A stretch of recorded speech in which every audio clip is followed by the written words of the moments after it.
રામ મંદિરથી આવેલા ચોખાનો શેમાંગ કરવો ઉપયોગ કરો. આ 5 કામ ઘરમાં આવશે શ્રીરામ, સુખ શાંતિ રહેશે. 1. ધન પ્રાપ્તિ માટે હિન્દુ ધર્મમાં અક્ષત વિના કોઈ પણ પૂજા કે અનુષ્ઠાન પૂર્ણ થતું નથી. ચોખા એ દેવતાઓનો ખોરાક છે. તમે રામ મંદિરથી આવેલા પીળા ચોખાને લાલ કપડામાં બાંધીને તિજોરીમાં રાખી શકો છો. ચોખા શુક્રનું પ્રતિનિધિત્વ કરે છે, જે સંપત્તિ માટે જવાબદાર છે. આ પૂજનીય અક્ષતને ધન સ્થાન પર રાખવાથી ધન પ્રાપ્તિનો માર્ગ સરળ બને છે. શ્રી રામ ઘરમાં આવશે. 2. શુભ કાર્યમાં ઉપયોગ કરો. રામલલ્લાના પ્રાણ પ્રતિષ્ઠા મહોત્સવમાં આમંત્રણ રૂપે મળેલા ચોખા ખૂબ જ શુભ માનવામાં આવે છે. કોઈ પણ શુભ કાર્ય કરતા પહેલા આ ચોખાને કપાળ પર લગાવો અને તિલક કરો. આનાથી કામમાં અવરોધ નહીં આવે. 3. ખીરનો પ્રસાદ બનાવો.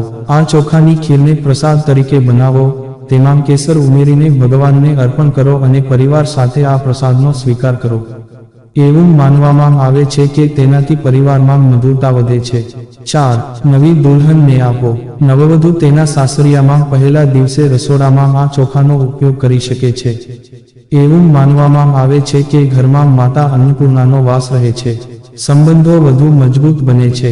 5. દીકરીને તેના લગ્નમાં દાન કરો. જો ઘરમાં દીકરીના લગ્ન હોય તો તમે આ ચોખા ભેટમાં આપી શકો છો. તેનાથી ઘરમાં આશીર્વાદ આવે છે.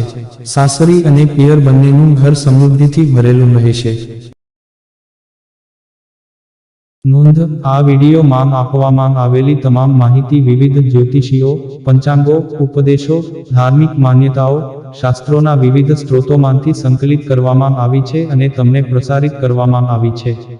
અમારો હેતુ માત્ર માહિતી પૂરી પાડવાનો છે. Gujarati Hindi motivational story YouTube channel આની પુષ્ટિ નથી કરતું. તેના માટે કોઈ નિષ્ણાતનું માર્ગદર્શન લેવું